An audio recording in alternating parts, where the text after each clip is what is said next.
انصاف اور امن ساتھ ساتھ رہتے ہیں. جہاں انصاف نہ ہو وہاں امن قائم نہیں رہ سکتا، نہ گھروں میں، نہ محلے میں، نہ ملک میں. نمبر 12 ہے لیگل ہیلپ.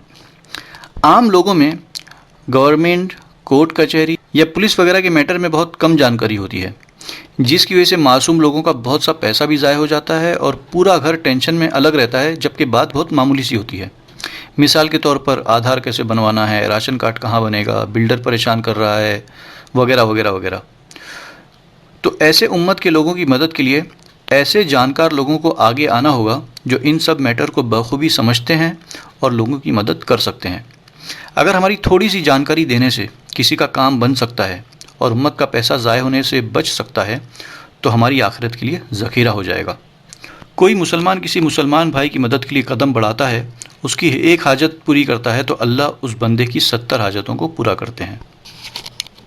نمبر 13 ہے خصوصی ملاقات ٹیم. دنیاوی مدد کے ساتھ ساتھ امت کی دینی مدد کرنا، شیطان سے بچانے کی فکر کرنا، نماز کے لیے بلانا، یہ بھی ہمارا ہی کام ہے. اس کے لیے ہمارے کچھ ساتھیوں کی ٹیم بن جائے جو پورے محلے میں ایک ایک گھر جا کر جو ہمارے ایمان والے بھائی مسجد سے دور ہیں، اللہ سے دور ہیں، انہیں مسجد سے جوڑنے کی فکر کرنا اور اس کی دعوت دینا. اس میں 3 طرح کی ٹیم بنے گی. ایک تو عام لوگوں سے ملاقات کے لیے، دوسری جوان لڑکوں سے ملاقات کے لیے، اور تیسری عورتوں کی ٹیم ہو جو گھر گھر جا کر مستورات کو تعلیم اور اجتماع کی دعوت دے کر دین سے جوڑنے کی فکر کرے. نمبر 14 پر ہے دعویٰ ٹیم فار نان مسلمس. جس طرح ایمان والوں کو مسجد اور اللہ سے جوڑنے کی فکر کرنا ضروری ہے، اسی طرح ہمارے نان مسلم بھائیوں کو بھی اللہ کا تعارف کرانا اور اسلام کی صحیح پہچان کرانا ضروری ہے. اس کے لیے بھی ہمارے پاس اسی لائن کے علم رکھنے والوں کی ایک ٹیم ہو جو نان مسلمس میں انفرادی یا اجتماعی دعوت کا نظم کریں. پھر چاہے وہ نان مسلمس کو ہندی ٹرانسلیشن والا قرآن بانٹنا ہو، یا کوئی دوسری اسلامی کتاب دینی ہو، یا اسلامک بینرز بنانا ہو، یا انفرادی ملاقات، یا مہینے میں ایک دن مسجد اوپن ڈے پر نان مسلم کو مسجد میں مدعو کرنا اور انہیں اسلام کے بارے میں موٹی موٹی باتیں بتانا، یا ان کے سوالوں کے جوابات دے کر انہیں سیٹسفائی کرنا اسلام کے بارے میں، یا ان کی ان غلط فہمیوں کو دور کرنا جو میڈیا نے ان کے دلوں میں بیٹھائی ہے. ان سب کے لیے بھی ایک ٹیم ہمارے پاس ہونا چاہیے، اور یہ کام بہت زیادہ ضروری ہے، خاص طور پہ آج کے ماحول میں. نمبر 15 پر افطار فار آل.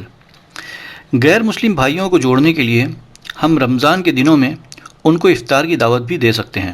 چاہے ایک بار میں ایک ساتھ سارے محلے کو دعوت دے دیں، یا الگ الگ سوسائٹی میں الگ الگ دن دعوت رکھی جائے، جس طرح بھی آسانی ہو. نمبر 16 پر عید سویٹس فار آل. افطار کی ہی طرح عید کے دن جہاں ہم ایک دوسرے کے گھروں پر سیوئیاں، شیرخرمے بھیجتے رہتے ہیں، وہیں ہم اپنے غیر مسلم بھائیوں کے گھروں پر بھی کم سے کم ایک ایک پیالہ کھیر وغیرہ کا بھی بھیج سکتے ہیں. یہ بھی چاہے ایک دن میں ہی پورے علاقے کے سارے گھر کور ہو جائیں یا عید کے 3 دنوں میں، پر ہر گھر میں اپنے ساتھی پہنچ کر بہت ہی اخلاق سے سویٹس پیش کریں. کوئی گھر اگر 2 پیالے کا تقاضا کرے تو ہم انکار نہیں کریں گے. نمبر 17 پر ہے بقرہ عید یعنی کہ عید الاضحیٰ. عید کے گوشت کی صحیح طرح سے تقسیم کبھی کبھی نہیں ہوتی ہے. ہوتا یہ ہے عام طور پہ کہ میرے گھر میں قربانی ہے تو میں نے آپ کے گھر میں بھیج دی، جبکہ آپ کے گھر میں آلریڈی قربانی ہوئی ہے، اور آپ کو پتہ ہے کہ میرے گھر میں قربانی ہوئی ہے لیکن آپ نے اپنے گھر کا گوشت جو ہے وہ میرے وہاں بھیج دیا. مطلب یہ ادلا بدلی ہو جاتی ہے. تو یہ اس طریقے سے نہ ہو کر بلکہ عید کے گوشت کی صحیح طرح سے تقسیم ہو، اور ہر اس ایمان والے کے گھر میں گوشت پہنچے جہاں قربانی نہیں ہوئی ہے.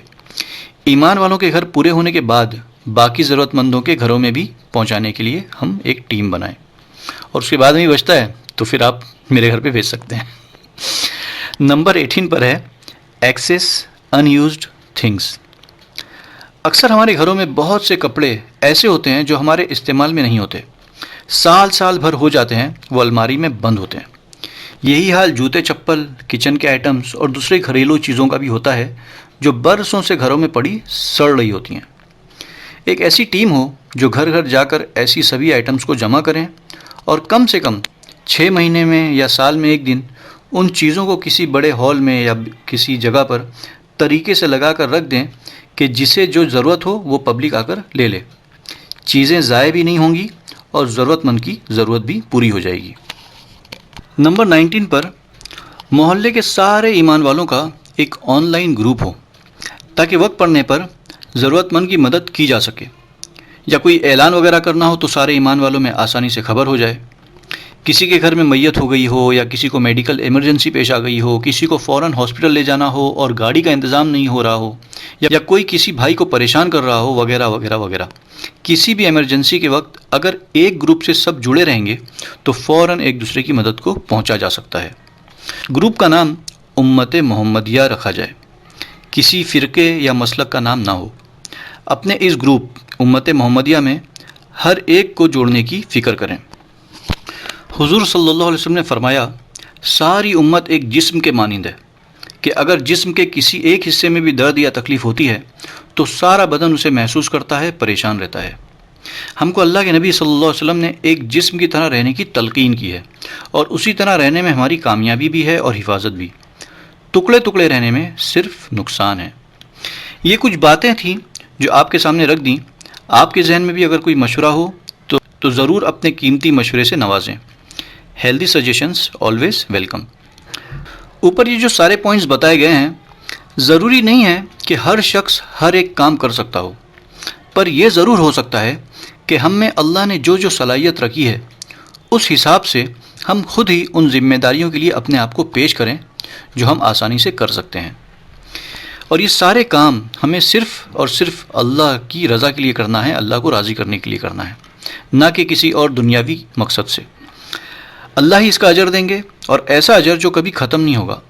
کل قیامت کے دن ہمارا کون سا عمل پسند آ جائے اور اللہ ہماری مغفرت کر دیں، ہم کہہ نہیں سکتے۔ تم زمین والوں پر رحم کرو، آسمان والا تم پر رحم کرے گا۔ تو دوستوں، بھائیوں اور بزرگوں، یہ سارے کام ایک ایک کر کے کرنا ہے۔ ضروری نہیں ہے کہ سب ایٹ اے ٹائم ہو جائے۔ ہر کام کے لیے کام کرنے والوں کو پہلے ایک جگہ جمع ہونا ہوگا، پھر مسجد میں جمع ہو کر اس کے لیے مشورہ کرنا ہوگا کہ کیسے کرنا ہے۔ جس کے پاس جب ٹائم ہو، جتنا ٹائم ہو، اس حساب سے ایک ٹیم بن کر اس کام کو انجام دیں گے۔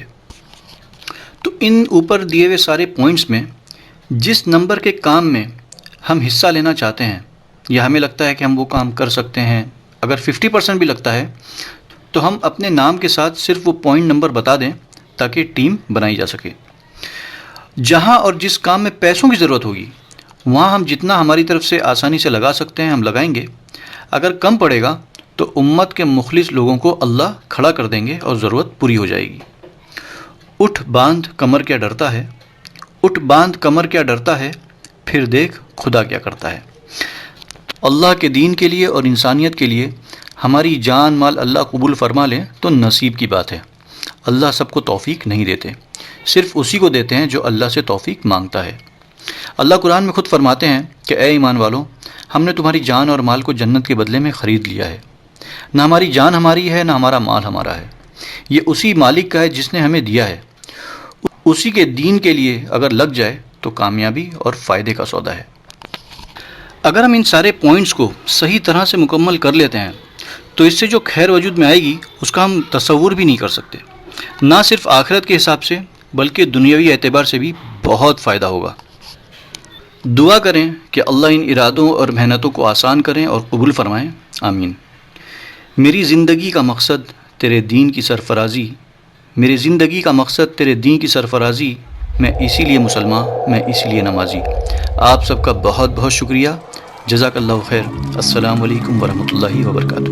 لبیں آتی ہے دعا بن کے تمنا میری، لبیں آتی ہے دعا بن کے تمنا میری، زندگی شمع کی صورت ہو خدایا میری، زندگی شمع کی صورت ہو خدایا میری، لبیں آتی ہے دعا بن کے تمنا میری۔